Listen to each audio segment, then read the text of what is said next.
शुरू में तो मैं आपसे क्षमा चाहता हूं और यहाँ की स्थिति क्या है आपने खुद आंखों से देखा है, इसीलिए थोड़ी देर हो गई, थोड़ी नहीं एक आधा घंटा देर हुआ, इसीलिए मुझे वक्त पे आपके सामने हाजिर होने का समय नहीं आया।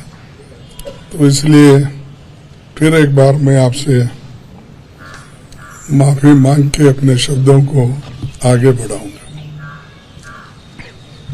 आजादी के 75 साल के इतिहास में भारतीय राष्ट्रीय कांग्रेस ने लगातार इस देश की डेमोक्रेसी को मजबूत किया और संविधान की रक्षा की। आज जब डेमोक्रेसी खतरे में है, संविधान पर हमला बोला जा रहा है और हर इंस्टीट्यूशन को तोड़ा जा रहा है, तो कांग्रेस पार्टी ने राष्ट्रीय स्तर पर ऑर्गेनाइजेशनल इलेक्शंस करवाकर देश की डेमोक्रेसी को मजबूत करने का एग्जाम्पल पेश किया है।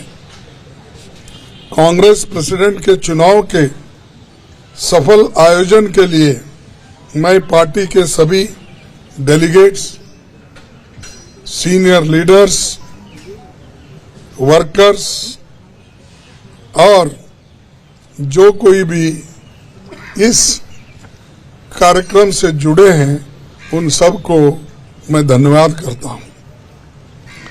आप सबने डेमोक्रेटिक प्रोसेस में हिस्सा लेकर कांग्रेस को मजबूत किया है। मेरे साथी श्री शशि थरूर को भी शुभकामना देता हूं, क्योंकि ये चुनाव में हम एक प्रतिनिधि के रूप में हम और वो खड़े थे, लेकिन चुनाव बहुत अच्छा चला और वो भी मुझे आकर मिले। एक दूसरे से हम मिलकर अपना जो आगे पार्टी को बढ़ाने का भी जो कुछ कोऑपरेशन मैंने भी पूछा और उन्होंने भी हंसते हुए ये तो एक डेमोक्रेटिक प्रोसेस है, हमको मिल के काम करना है, ये कहा। तो इसलिए मुझे बड़ी खुशी होती है, उनको भी मैं धन्यवाद देता हूं। सभी कांग्रेस कार्यकर्ताओं की ओर से मैं श्रीमती सोनिया गांधी का आभार व्यक्त करता हूं। सोनिया जी ने पर्सनल सैक्रिफाइस कर 23 वर्ष तक कांग्रेस पार्टी के अपने खून पसीने से सींचा है। सोनिया जी की लीडरशिप में न केवल हमने 2 बार केंद्र में सरकार बनाई, बल्कि अनेकों राज्यों में कांग्रेस को रिवाइव किया और राज्यों में भी सरकार उन्होंने बनाई। उनका कार्यकाल इतिहास में याद रखा जाएगा, जो इतने लंबे समय तक पूरा कार्य करके पार्टी को एक शक्ति दी। आज देश में सबसे बड़ी समस्या कमरतोड़ महंगाई यानी इन्फ्लेशन, भयंकर बेरोजगारी अनएम्प्लॉयमेंट, अमीर गरीब के बीच की खाई बढ़ते जा रही है और सरकार के द्वारा देश में फैलाई जाने वाली नफरत। देश की इन समस्याओं के खिलाफ जन आंदोलन तैयार करने के लिए पूर्व कांग्रेस अध्यक्ष श्री राहुल गांधी कन्याकुमारी से कश्मीर तक 3570 किलोमीटर की यात्रा पर निकले हैं।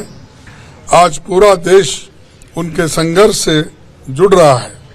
मैं कांग्रेस जनों और देश के लोगों से अपील करता हूं कि देश के हित में भारत जोड़ो यात्रा में शामिल होकर श्री राहुल गांधी जी के कंधे से कंधे मिलाकर चलेंगे।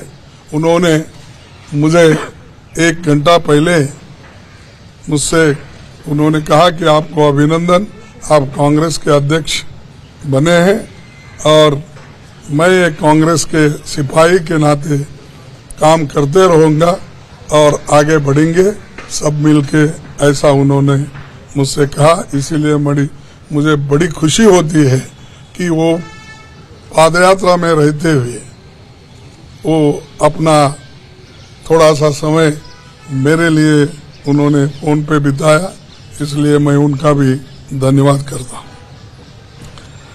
आज हम सबको मिलकर कार्यकर्ता के तौर पर काम करना है। यहाँ न कोई बड़ा है न छोटा, सब बराबर है। हमें देश के संविधान पर हो रहे हमले और देश की डेमोक्रेसी को खत्म करने की कॉन्स्पिरेसी से मिलकर लड़ना है।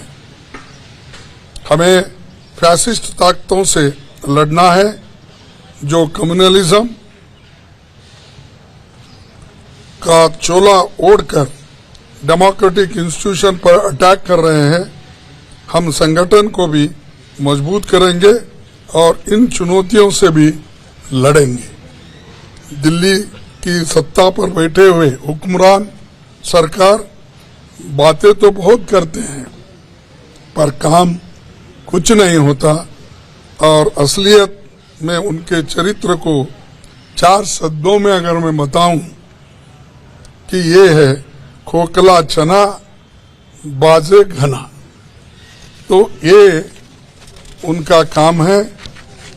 तो दोस्तों, हमारा मानना है कि देश एक तानाशाही की सनक की भेंट नहीं चढ़ाया जा सकता। हमें इकट्ठे होकर इन विनाशकारी ताकतों को हराना है। पार्टी के सभी दोस्तों को संसद से सड़क तक लड़ना होगा। बूथ स्तर पर संगठन के हर साथी को जोर से संघर्ष करना होगा। मुझे विश्वास है कि जैसे आपने मुझ पर भरोसा जताया है और गरीब परिवार में जन्मे एक सामान्य व्यक्ति को, एक सामान्य कार्यकर्ता को कांग्रेस का अध्यक्ष बनाया है, मैं आपके भरोसे पर खरा उतरने की पूरी कोशिश करूंगा। जय हिंद।